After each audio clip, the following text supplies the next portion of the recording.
Trump called for security the moment Jasmine Crockett walked in. But before they reached her, she spoke just 60 seconds and the entire room changed. It was supposed to be just another summit, another headline-filled event, another crowd of loyalists, reporters, and critics, quietly elbowing for position in the back rows. The Lone Star Leadership Forum at the K. Bailey Hutchison Convention Center in Dallas had been circled on political calendars for weeks, not because anything groundbreaking was expected to happen, but because Donald Trump was set to speak, and anytime Trump takes a mic, things don't usually go according to plan.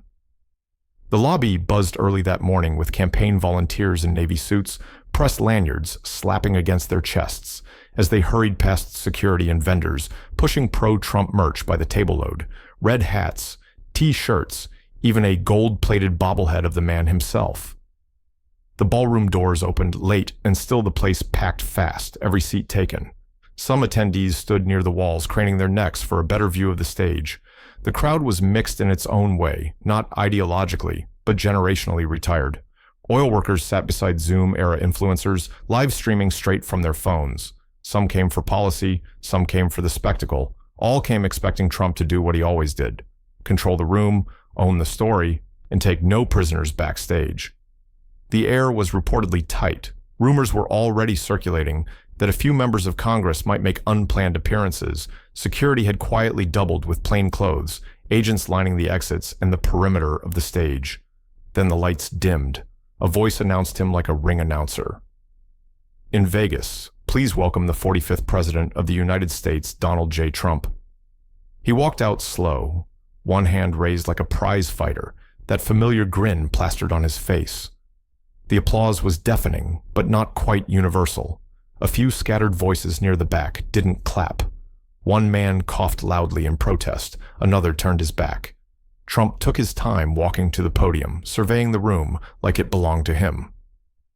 He cracked a few lines about Biden, poked fun at California's drought policies, and made a jab about electric vehicles, all before even mentioning the summit's actual topic: state sovereignty and federal policy. Then it happened. A figure emerged from the side of the room, not from the stage entrance, or from the rows of seated guests from the press corridor near the right-hand wall in a white blazer and tan heels. Calm, silent, composed. It took a few seconds for the crowd to recognize her. Some squinted. One woman near the front gasped and whispered, "Her name is that's Jasmine Crockett." Crockett, the freshman congresswoman from Texas's 30th district, had made waves recently for her sharp questioning in committee hearings and her unapologetic manner during interviews. She was outspoken, quick-witted, and not one to play it safe, but no one expected to see her here, especially not walking in alone. While Trump was mid-sentence, Trump spotted her instantly. His speech faltered. "What's going on here?" he asked into the mic, peering across the stage with a mix of confusion and irritation. Did we invite her?" The crowd rumbled. Phones went up. Security turned sharply in her direction. Crockett didn't flinch. She walked a few more steps in and stopped midway down the side aisle. Not pushing forward, but clearly not backing out either. A few attendees started murmuring loudly. One man in a Stars and Stripes tie pointed toward the exit and shouted, "You don't belong here." Trump leaned back from the mic and waved toward the side stage crew. "Someone take care of that," he said. "She's not supposed to be here." A few security personnel broke from the sidewall and started walking her way. Crockett raised her hand, not like a protester, not like a politician, but simply palm up, as if signaling she wanted to speak. "I just want 1 minute," she said loud enough to reach the mic-less silence of the hall. 1 minute, and I'll leave it. It was like the air had gone still. No one moved. Trump hesitated, his hand frozen halfway between pointing and dropping a few in the crowd. Muttered. One woman nervously adjusted her phone, still recording. But something about the calm in her voice made people pause. Instead of panic for a moment, it looked like security would ignore her request. The two men in black suits kept walking, one with a small earpiece, pressed tightly in the other, scanning the faces nearby for any signs of backup or threat. The room still hadn't decided how to react. Was she a disruption? Was this a stunt? Or was it something else entirely? Jasmine Crockett stood her ground, not rigid, not theatrical, just steady. She kept her eyes fixed on Trump, but didn't look hostile. There was a calmness in the way she held herself, like she had walked into that room not to shout or perform, but to be seen, and more importantly, to be heard. "I was invited," she said this time, directing her voice to the audience. Not just the stage by a representative, Ethan Bell, who couldn't make it today. He said it would be valuable to observe the discussion firsthand. Someone from the media pit shouted, "Do you have proof of that?" But Crockett didn't respond. She turned back toward Trump. "You say you want open dialogue," she said. "Let me give you just 60 seconds of mine."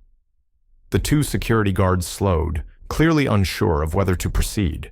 One glanced toward the side curtain, waiting for a signal. Meanwhile, Trump looked down at the crowd, then back at Crockett. He tilted his head. "This isn't your platform," he said into the mic. "You're not on the program. You weren't cleared. You want 60 seconds. Get a podcast." Laughter rolled through parts of the room. A few people clapped, nodding in agreement. But Crockett wasn't flustered. She didn't smile, didn't smirk. She turned briefly toward the audience. "I'm not here to disrupt. I'm here because I still believe this country belongs to all of us, not just the people we agree with." That landed harder than expected. A few people went quiet. Others started recording again. Trump stepped away from the podium, gesturing impatiently. "I'm not doing this," he muttered off mic, waving to the security team again. "Just get her out." One of the guards took another step forward. Then an older woman, gray hair, pressed denim jacket. Front row stood up, let her speak. She said, it plain not angry, not dramatic, just enough for others to hear. Then a man 3 rows back echoed, "Yeah, let her talk." The wave wasn't huge, maybe 6 or 7 voices total, but it was enough to stall everything, enough to throw the moment off script. Trump squinted toward the crowd. Really, we're going to let someone crash a stage and call it free speech, but there was no real pushback. Now too many phones were out, too many people filming. This was no longer a controlled stage. It had become a public moment. Finally, with visible reluctance, Trump waved his hand toward the mic. "All right, fine," he said. "You've got 1 minute. Go ahead, say something smart." He stepped to the side. Security stopped. Crockett didn't rush the stage. She walked slowly toward the front. Stopping a few feet from the steps, she didn't try to take the podium. Instead, she turned toward the audience and clasped her hands together. "I'm not going to talk policy," she began. "Not today, because this isn't about policy anymore.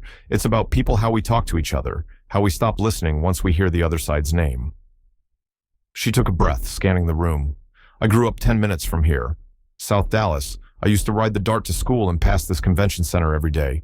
Never imagined I'd be standing inside it, asking for the right to speak." Some people leaned forward, now others sat frozen, unsure where this was going. "I'm not here to convince you of anything," she continued. "I don't expect applause, and I don't need agreement. I just want people to remember. We're not enemies. We're not strangers. We're Americans.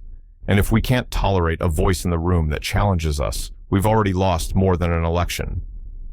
There was silence. Not awkward silence. Just still, even. Trump didn't cut in. His arms were crossed, expression unreadable.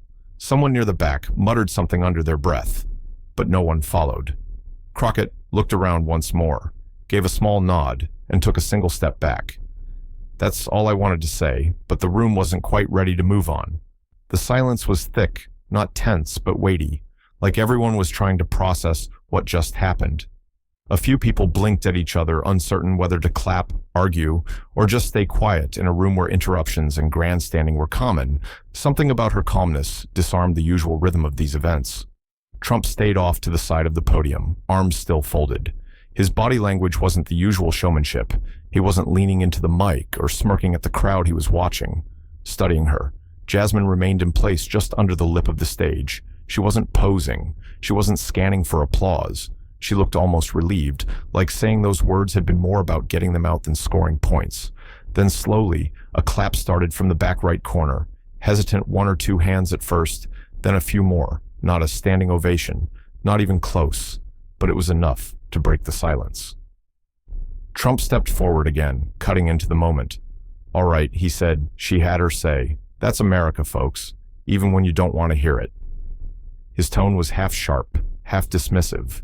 But even he knew something about the energy in the room had shifted. This wasn't the fiery confrontation people were expecting. No one had yelled, no one had been dragged out, and yet somehow it hit harder than most of the shouting matches.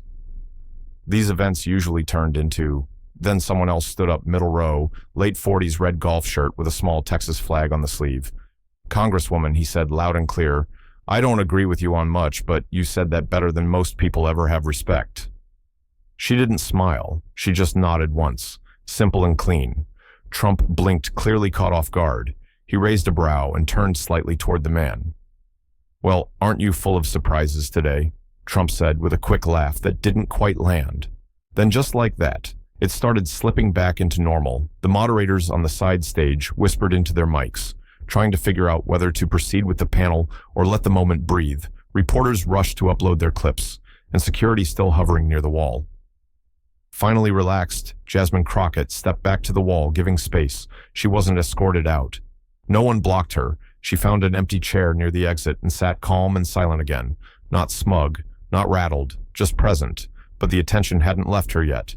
A reporter leaned over the press rope and whispered to a nearby aide, "Is she going to talk to the press after? Does she have a statement?" No answer on stage. Trump shifted uncomfortably for the first time that day.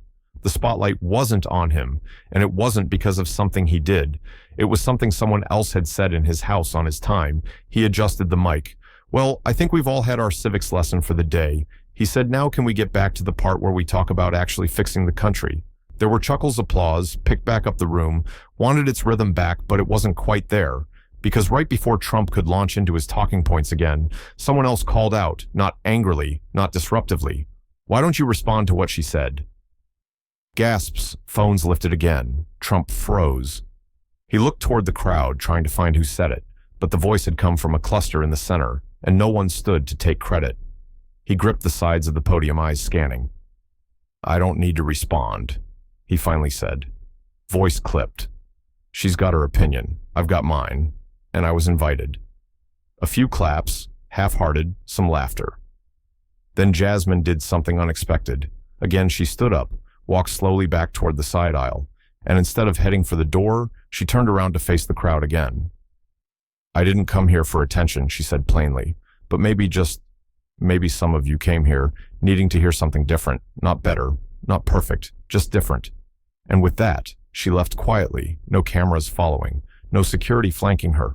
She simply walked out, the same way she came in. But what happened inside that ballroom didn't stay there for long. By the time Jasmine Crockett reached the end of the hallway and stepped into the sunlit side lot behind the convention center, her phone had already buzzed 7 times. No calls, just texts, journalists, a staffer, 2 colleagues from the House. She glanced at it but didn't respond. Not yet. Her head was still spinning, though her face didn't show it, back inside the building. The panel tried to regain its footing. Trump leaned hard into his script: immigration, border control, crime rates in blue states, but it was like driving on a road with the wrong tires. The energy wasn't quite there. Even the crowd's reactions felt a little delayed, as if people were still mentally back in that brief silence when she spoke. What made it hit so hard wasn't what she said. It was how she said it.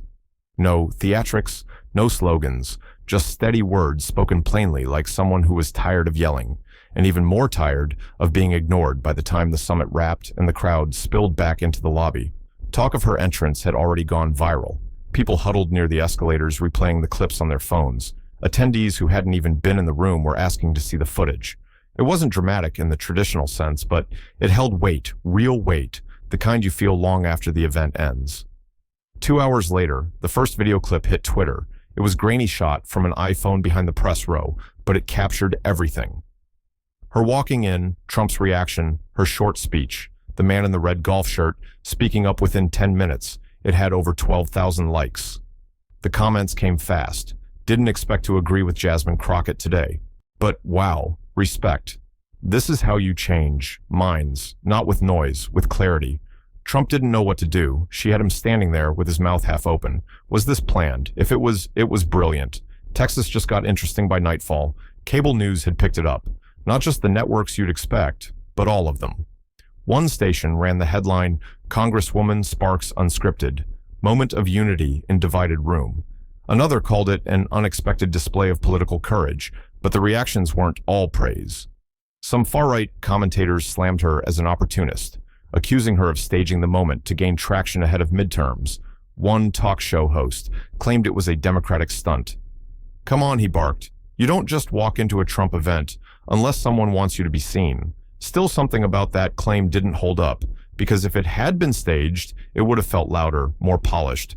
It didn't. It felt like a person walking into a space she didn't belong in, asking for just one shot to be heard, and doing it without shouting at her home in Dallas. Later that evening, Jasmine finally sat down with her team.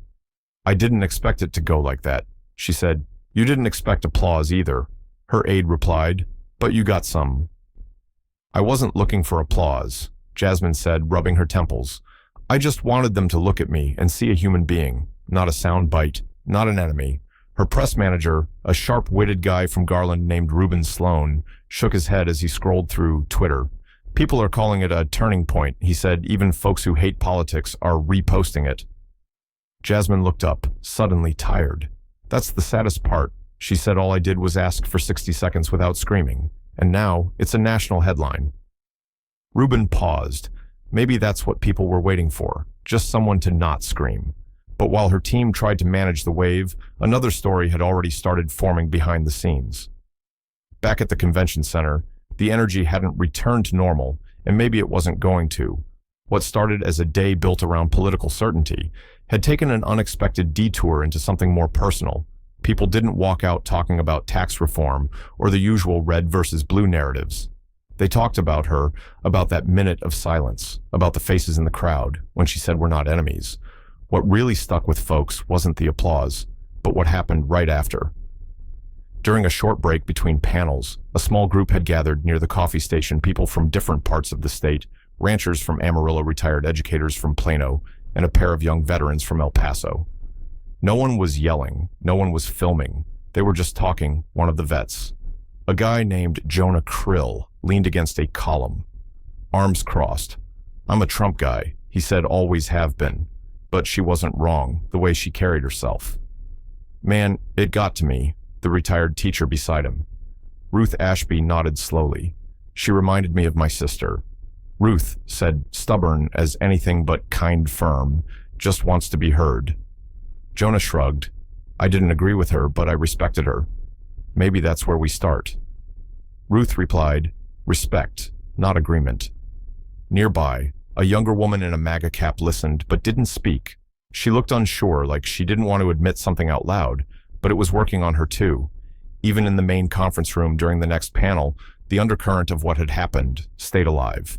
The moderators tried to shift focus back to economic development in Texas, but one of the speakers, State Senator Colin Greer, couldn't help himself. "I wasn't planning to address this," he said mid-discussion, "but I feel like if we just move on, like that moment didn't happen, we're pretending." He looked out over the room. Congresswoman Crockett showed courage. Whether you like her or not, and whether you like me or not, I think courage still matters. In politics, the applause that followed wasn't thunderous, but it was real. Honest people weren't clapping out of habit. They were clapping because someone had finally acknowledged the elephant in the room, not long after something else unexpected happened outside in the vendor lot where food trucks were lined up. Crockett ran into a small group of attendees as she made her way to her car. She could have kept her head down. She could have ignored them. Instead, she stopped when she heard someone say her name, "Congresswoman." She turned to see a man in a gray polo and Wrangler jeans jogging toward her. He looked cautious, like he wasn't sure if he'd be welcomed. "I just wanted to say, I didn't come here to listen to anyone from your side," he said, catching his breath. "But I did, and I'm glad I did." Jasmine studied him for a beat, unsure what to expect next. "My name's Kenton McBride. I run a roofing company in Temple. Voted red every election since I was old enough. But what you said, it got to me." He stuck out his hand. She shook it. "You listened." She said, "That's more than most people try to do behind them." Two more people wandered over, including the woman who had spoken up inside the one who first said, "Let her speak." Her name was Teresa Givens, a grandmother, former nurse, hadn't voted blue since Bill Clinton. "I just wanted you to know you weren't alone in there," Teresa said, smiling. "I didn't agree with all of it, but I was proud you showed up anyway." Jasmine's voice caught in her throat for a moment. "Thank you," she said quietly, and maybe it was that stillness again, that strange, slow calm she carried, that made even her critics lower their voices. But not everyone outside that building was ready to have the same kind of conversation inside the private lounge backstage. Trump paced. He didn't like being caught off guard, and he especially didn't like losing control of a room he was supposed to own. Who the hell cleared her? He snapped, glaring at one of his aides. She wasn't on the list. Not on the speaker roll. Not on anything. The aide, a younger guy with nervous energy and a poorly hidden sweat stain under his collar, stammered, We think she came in on reprompt. Bell's credentials, sir. Technically, she was invited as a guest. Technically, Trump scoffed. You know, who else gets in on a technicality? Hackers, criminals. I want names. I want to know who thought that was a good idea. He stopped pacing, then turned toward the small monitor that was still playing footage from the event. Jasmine's face was frozen on screen, mid-sentence, clear and unflinching. Trump stared at it for a moment. Then she was too calm. You see that? Not even a tremble. That wasn't off the cuff, that was written, planned. The aide didn't answer. And what about the crowd? Trump barked. Some of our people were clapping. What the hell was that? They were just reacting. Sir, it caught everyone off guard, exactly my point. He grabbed a bottle of water from the table and took a long drink, trying to regain the upper hand, even if only with himself nearby. His longtime advisor, Alan Rensley, known for saying things others wouldn't dare, finally chimed in. Look, Alan said, you didn't lose the crowd, but you didn't control it either that moment. It's everywhere now. Twitter, Facebook, YouTube, even TikTok, people aren't talking about policy. They're talking about... Her Trump frowned, lips tight. She's not the future. He said she's noise. Alan shrugged, maybe, but noise travels fast. Trump waved him off and sat down heavily on the leather sofa. She played the game differently. Alan continued, didn't yell, didn't accuse, just showed up and acted like she belonged. There was a long pause. Then Trump leaned forward, elbows on his knees, and said something that surprised even his team. She had the room for a second. I'll give her that. Alan blinked. You respect what she did. Trump didn't answer directly. He just stared at the screen, now looping news coverage of the speech. I respect strategy, he said. Doesn't mean I won't tear it down. Outside his campaign, staff scrambled to prepare a statement, unsure of what line to take. Dismiss her as a political stunt, paint her as an intruder, or ignore it altogether and hope it burned out in 48 hours. But ignoring wasn't really an option anymore. The clip had already made the rounds on prime time. It was featured on Newsline Weekly, then Front Point Live, and even a soft-spoken reaction from a conservative podcast host went viral. She didn't flip the room, the host said, but she reminded the room. There's still a difference between strength and volume. Meanwhile, Trump's social media team tried to shift attention back to familiar ground, economic numbers, border footage, fuel prices. But every third reply still included a screen grab of Jasmine standing alone in the aisle. Hand calmly raised his base. Wasn't turning on him, not even close. But they weren't unified in how to respond either. Some praised him for allowing her to speak, spinning it as a sign of strength. Others said he should have cut her off still. Others questioned why no one challenged her right there and then. And that fragmentation, that uncertainty, Trump hated it because whether or not Jasmine Crockett meant to, she'd done something few had managed in the past year. She'd made him react not by force, not with fury, but by calmly stepping into a space he dominated and asking for a minute, just a minute, and it worked. But outside the building, the internet wasn't just reacting, it was spinning the story in every direction. Imaginable by the time the Texas sun had set, behind the skyline, Jasmine Crockett's name was trending in 4 major cities and counting. It wasn't just political corners talking. This had gone wide, fast. People who'd never watched a congressional hearing in their life were now quoting her minute-long speech on Instagram stories and Facebook posts, influencers with nothing to do with politics.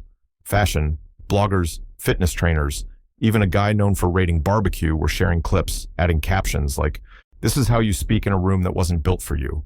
One edit stood out. A TikTok user had cut her speech over a slowed-down instrumental track, ending with a line from the man in the red golf shirt, saying, "Respect." The video hit 2 million views in 8 hours. But for all the praise, the backlash came just as quickly. She staged a publicity stunt. She's grandstanding for the camera. A clip from a conservative talk show was quickly making rounds, the host pointing at the camera saying, "Wake up, people. This was theater, nothing more. You think she just walked in without coordination." Someone wanted this to go viral, and it did. And then came the trolls. Anonymous accounts dug into her voting record. Others attacked her appearance. A few spread false rumors saying she'd shoved her way in or threatened staff. None of it held up, the event. Security footage leaked by someone inside showed her walking in, calmly, badge in hand, passing through the metal detector like anyone else. Still, the narrative was dividing fast cable news. Networks scrambled to keep up. Some invited her onto their shows. Others debated whether giving her airtime was validating a breach of decorum. A guest commentator on a popular show said this wasn't brave. It was performative activism in its most polished form. But then something odd happened.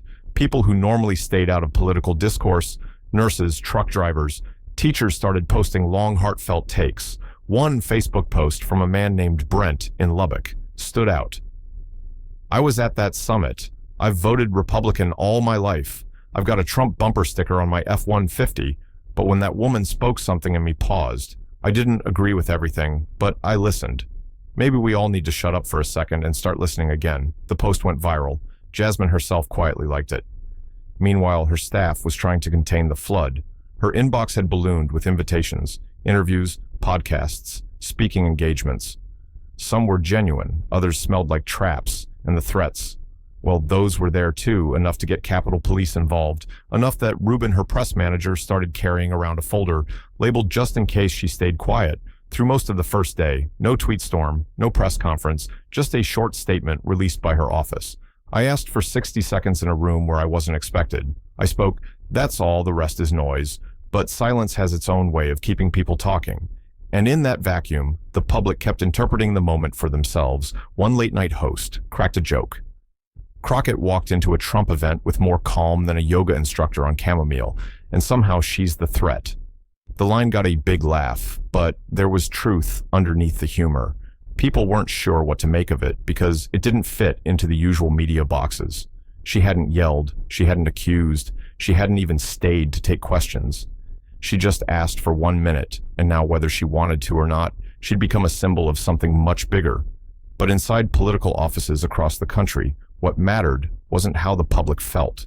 It was how the party machines would respond on the second floor of a modest office building in Arlington. The fluorescent lights burned late into the evening. The Democratic Regional Caucus team had been meeting for hours, phones on silent coffee, lukewarm laptops scattered across the table. Jasmine Crockett's name came up every 5 minutes, sometimes with admiration, sometimes with concern. "She's got guts," said Miriam Noland, a senior strategist who'd worked 3 presidential campaigns. But let's not kid ourselves. This just put a target on her back. Across from her party organizer, Dev Patel leaned forward. "Yeah, but what if that target turns into a spotlight? People are watching independents, even some moderate conservatives. We'd be stupid not to harness that momentum." Sure, Miriam shot back, but that's assuming she wants to be part of something bigger. She hasn't returned a single call from National. "Yet she will," said Dev. "She just lit a match in the middle of a thunderstorm. She's probably still figuring out how loud the thunder is." Meanwhile, a few hundred miles east in a quiet office in Tulsa, another group was having a very different conversation. The GOP's regional media coordination team, tense and on edge, was sorting through footage, social media reactions, and internal polling data. "She made him look flat-footed," said Julian Cross, a comms advisor known for shaping hardline narratives. "We can't afford that twice." "She was invited," another staffer muttered, "by a Republican no less. And that's the part we bury." Julian snapped. "We don't give that an inch of oxygen as far as our base knows. She walked in off the street." The staffer frowned, but she didn't. "There's footage, clear footage of her entering with a badge." "Truth doesn't trend," Julian said coldly. "Emotion does back in Dallas." Jasmine sat alone in her living room, still dressed in the same white blazer from the summit. A cup of tea sat untouched on the coffee table. Her phone kept lighting up with messages she wasn't ready to answer. She glanced at a voicemail transcription from her mother. "You did good, baby. Don't let them twist it. You spoke like a woman raised right." She smiled faintly, but even that moment didn't last long. A knock at the door pulled her back. It was Ruben. He stepped in, sat without asking, and opened his laptop. "We need to talk about the invites. He said there's a town hall in Oklahoma that wants you next week. PBS is requesting a one-on-one. And believe it or not, someone from Fox wants to do a segment." She didn't answer right away. "I didn't do it for this," she said. "I just couldn't sit through another one-sided speech about what real Americans want, like I wasn't one." Ruben nodded, "And you didn't scream to prove it. That's why it worked." They sat in silence for a minute. "Do you regret it?" he finally asked. Jasmine took a breath. "I regret that it felt rare. I regret that telling the truth quietly is considered radical." Now upstairs, a light buzzed from her guest room. Her niece was staying over asleep with the television still running on the screen. They were replaying the clip for the 4th time in 20 minutes. The anchor's voice trailed through the walls, unusual calm, a rare political moment that left the crowd, and even the former president, without a quick response. Somewhere in Washington, a paid manager scribbled down ideas for a campaign ad somewhere in Florida. A donor pulled funding from a candidate who had clapped for her, and in a dozen political circles across the country, one question floated quietly beneath the surface. If 1 minute of clarity can shake a room like that, what would 5 do? But while the strategists and speechwriters circled the moment, Jasmine was already looking past it, toward the part that came next 2 mornings. Later, Jasmine Crockett sat in the corner of a small cafe in Oak Cliff. Her hood pulled halfway over her head, she had hoped to steal a quiet hour before the interviews began, before her phone started buzzing again, before the next wave of opinions tried to define who she was or what that moment had been.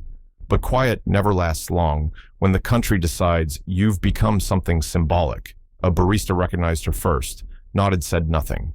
Then a young woman in scrubs came in, hesitated near the register, and finally walked up to Jasmine's table. "Are you, ugh?"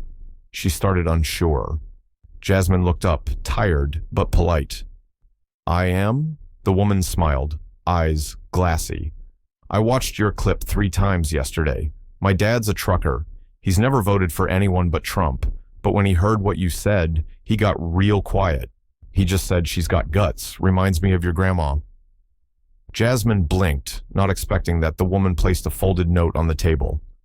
"He doesn't do social media, so he asked me to write something for you." She walked away before Jasmine could say thank you. The note was simple. "I don't agree with you, but I'd listen to you. That's more than I can say." For most, later that afternoon, she sat down for an interview with a local station. The journalist, Shelby Dunn, had been covering Texas politics for over 20 years. She wasn't looking for drama, just truth. "I've been in a lot of rooms like that," Shelby said, recorder in hand, "but I've never seen one stop the way that room did for you." Jasmine took a moment before answering. "I wasn't trying to stop anything. I just wanted to show up and say what I never hear at these things, that it's okay to disagree without thinking someone hates the country." Shelby raised an eyebrow. "Were you scared?" Jasmine looked away briefly. "I was aware," she said, "of the risk of how it might be seen, of the fact that I was alone, but scared not really. I've been in far smaller rooms with far louder men." She smiled softly. "What scared me more was what would have happened if I stayed quiet, if I sat there and let that moment slip." The conversation turned serious. "Do you think the response would have been the same? If you'd shouted, if you'd gone on the attack?" Jasmine didn't even pause. "No, people would have turned away. That room wasn't built for my anger. It was barely ready for my presence. But when I didn't come in, swinging, they had to choose between listening or walking out. And most of them, they stayed." Shelby leaned back. "And what?" Now Jasmine sighed. "I don't want to become a moment. I want this to be a start. If people walked away thinking, maybe I should listen before I assume, then that's enough for me across the country." Responses kept flooding in from both sides. A pastor in Nebraska invited her to speak. A school in Arizona asked if she'd send a message for their civics class. A group of veterans in Ohio posted a video thanking her for showing restraint when you could have shown fire. But the criticism kept coming too. "She's just another media puppet. She's selling calm like it's a brand." She walked into a lion's den and acted like it was a brunch spot. Still, she didn't flinch because something had shifted, and not just for her. In conversations across kitchen tables, barbershops, union halls, and gas station counters, people weren't asking whose side was she on. They were asking, why did it feel so rare to hear someone speak like that? And maybe that was the bigger story. Not her courage, not her politics, but the fact that we'd all grown so used to shouting. The quiet suddenly felt brave. But even Jasmine knew the moment wouldn't last unless someone picked it up and carried it forward. 3 weeks later, the headlines had moved on the story no longer. LED, the news cycle. A few interviews aired, a few think pieces were written, and political panels tried to milk one last round of takes before pivoting to the next firestorm. But something about what happened in that Dallas ballroom kept hanging around quietly, persistently. Not because it was explosive, but because it was different in church basements and city council meetings. People brought it up without being asked. A pastor in Topeka referenced it in a sermon about humility. A debate teacher in Fresno asked her class what made the room stop for her. Was it the message or the way she delivered it? And in a diner in Lafayette, Louisiana, a retired mechanic named Howard McClure told his buddies that woman didn't even raise her voice, and somehow she made half the room sit up straighter. I can't stop thinking about that. In a time when volume often wins over value, Crocker had cut through the noise by refusing to play the game the usual way, and still, she wasn't celebrating. She was back in her district, walking through neighborhoods with cracked sidewalks and front yards full of stories. She met with teachers, held a listening session at a community center, and talked with small business owners, still trying to crawl out from under pandemic debt. Her team begged her to ride the momentum, national press, big platforms, fundraisers, but she chose to stay local. Let people know I'm still here. She told Rubin, let them know I didn't turn into a headline. I'm still a neighbor. It would have been easy to chase the fame, the features, the speaking tours, but she knew better. She knew the country didn't need another viral moment. It needed something deeper. It needed examples, not perfect ones, just real ones. And though she never said it out loud, she understood the responsibility, now sitting on her shoulders. Once you show people a different way to be heard, they start expecting more from you and from everyone else. Still, the pushback never stopped. Pundits accused her of softening her message to win over.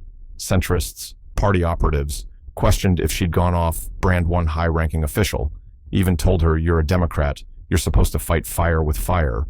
But that wasn't the lesson she took from that moment in Dallas, because that room had proved something she'd always believed, but rarely saw. People don't always need a hero. They need a pause, a window, a second to reconsider.